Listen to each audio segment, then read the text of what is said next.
Good morning, everyone. Welcome to another Farming Smarter plot shot.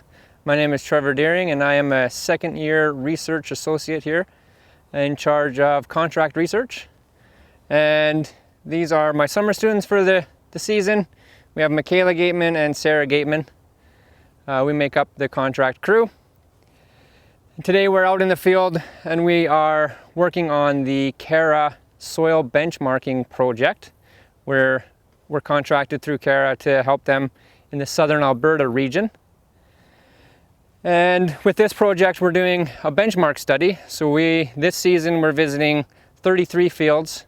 And at each of those fields, we're taking physical soil properties, chemical properties, and biological properties from the samples that we're going to be taking. Mainly, we just are taking some of the physical samples out in the field, and then CARA will do the biological and chemical back in the lab. There's three main goals of this study. One is to get the information out to farmers, get discussions going about soil health and improving our soil health through the management of our soil. And the second one would be to take an inventory of the soil properties throughout southern Alberta and for each farmer themselves, and to really get a sense of what are the soil properties, how healthy are the soils. And then the third one would be to understand how management practices are impacting the soil properties so that we can move forward in the future and try to improve our soils. Yeah, so quite exciting work. I know lots of the farmers have been really excited to talk to us about their soils, and there's a real there's a real love for the soils and a real interest in improving the soils. So we have till 2023 with this project. When we sample a field, we come back in 2 years and we'll sample again to see if there's been any changes, positive or negative, and if that has been in relation to the management practices. Yeah, so that's some of the study. So I'll get into what we do when we get to a field. When we get to a field, first we set up our grid. We do a 30 meter by 30 meter square where we're going to take our soil samples. So we'll set up one flag and then we'll walk 30 meters, just pace it out, and then put another flag.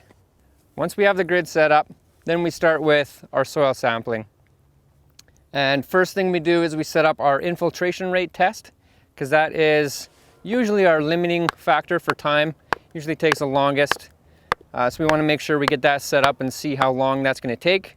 Then we know how long we're going to be in the field. We do 3 infiltration tests. At each of those random sites, we also take a bulk density sample. And then we take 8 random samples. If the soil is not compacted, then we take it from 0 to 6 inches. And if it is compacted, then we take a 0 to 3 and a 3 to 6 inch sample. And we know it's compacted or not because we have a penetrometer that we use to push into the soil and see how compact the soil is. If the soil is compact between 0 and 6 inches, which would be 300 and greater PSI, then we'll have to take a 3 to 6 inch sample. If it's not compact, we take the 0 to 6 sample. And we'll take 8 of those samples randomly throughout our plot. And those samples get sent to CARA for biological and other chemical tests. And that's the gist of it. It takes about an hour for us in a field, depending on crop height and distance we have to walk into a crop. Here in this area, you probably get this done in an hour. Look for CARA and their results. They're putting out their results, and they also have seminars and crop walks that they're doing throughout the year. If you have any information, you can contact Farming Smarter, or you can call CARA and talk with Jamili.